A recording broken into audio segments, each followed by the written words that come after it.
끝이 없으니 살아가는 이 모든 순간이 주의 힘을 나는 믿네. 성경의 숲을 걷다. 오늘은 전도서 11장입니다. 오늘 전도서 11장 6절까지는 9장 11절부터 시작한 불확실한 미래에 대한 예측을 계속해서 다루고 있습니다. 전도자는 미래의 불확실성과 불확실한 미래를 위한 최선의 지혜를 전개합니다. 먼저 1절과 2절은 경제 영역의 위험에 대비할 것을 촉구하는데요. 너는 내 떡을 물 위에 던져라 라는 말에 대해서는 다양하게 해석하고 있습니다. 해외 무역에 투자라는 의미로 이해해서 투자의 안전성을 위해 분산 관리하라는 메시지일 수도 있고, 도움이 필요한 가난한 자들에게 구제와 자선의 의미로 해석하기도 합니다.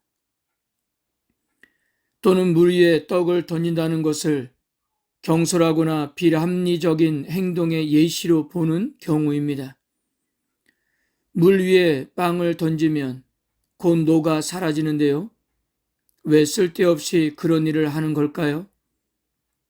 그런데 사람이 어떤 일을 함부로 혹은 생각 없이 했다 하더라도 그 일이 자신의 의도와는 다르게 매우 좋은 결과를 가져올 수도 있고, 그러나 반대로 생각하면 치밀한 계획 아래 어떤 일을 한다 하더라도 그 일이 실패로 귀결될 수 있습니다.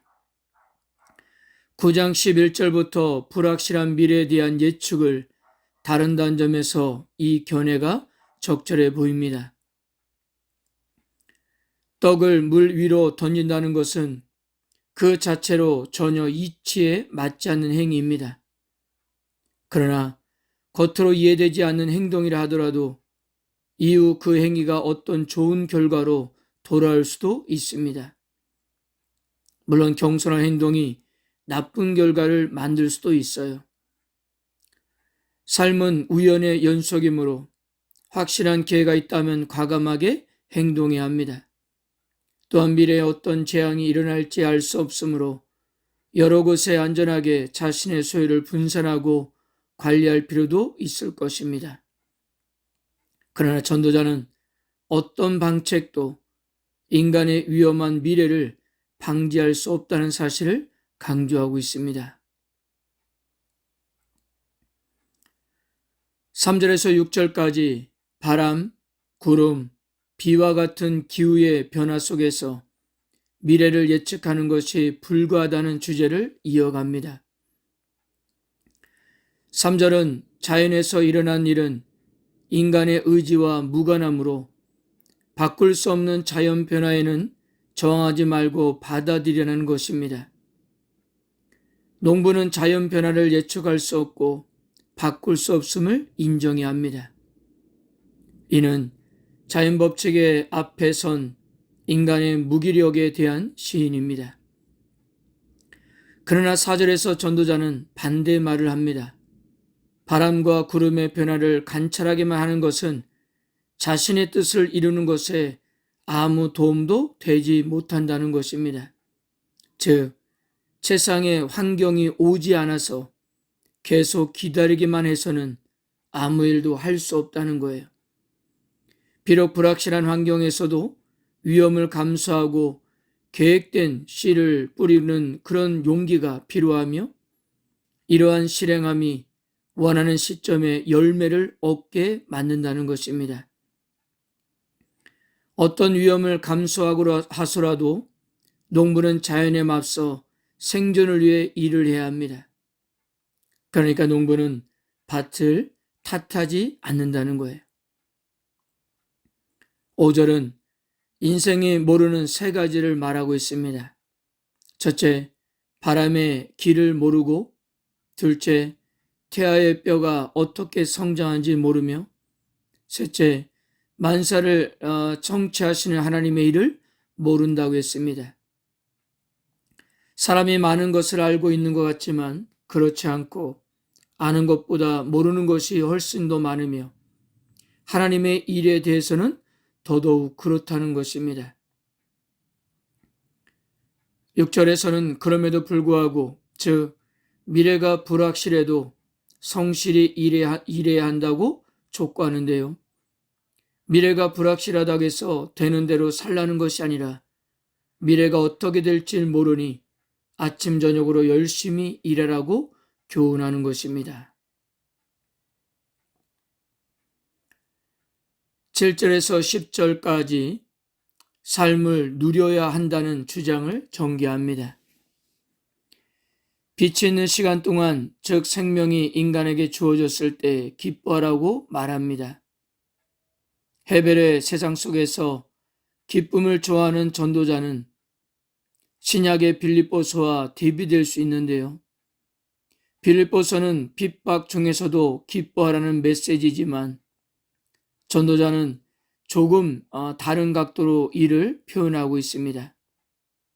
그는 기쁨을 삶의 어두운 시간 속에서 어쩔 수 없이 남겨진 현실적인 방안입니다. 운명과 가정 속에서 취할 수 있는 최선이 바로 기쁨이며 그것은 하나님의 명령이기도 합니다. 왜냐하면 이제 어둠, 즉 죽음이 인생에게 몰려올 것이기 때문입니다.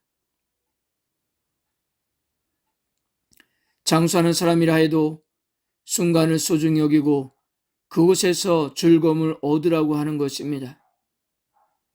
왜냐하면 장수하면서도 불행하게 살아가는 사람이 있기 때문입니다. 어둠의 날들도 즐거움의 날만큼이나 많다는 사실을 기억해야 한다는 거예요.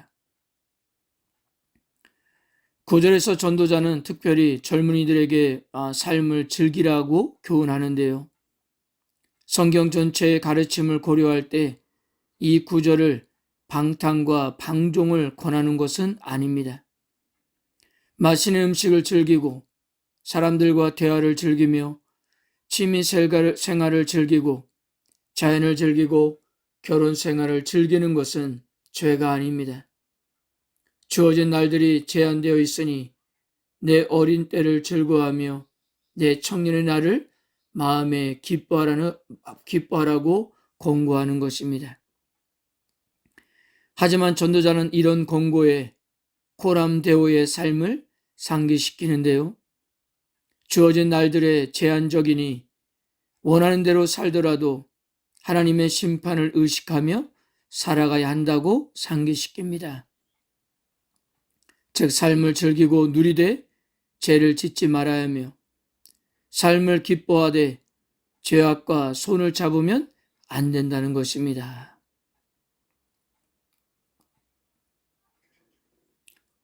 사랑하는 성도 여러분, 오늘 전도서 11장은 불확실한 시대를 살고 있는 우리에게도 현실적인 권고와 함께 또한 어떻게 살아가야 하는지에 대해서 말해주고 있습니다. 먼저 불확실한 미래 속에서 살아가게 하신 하나님의 행위를 경험히 받아들이라는 하는데요.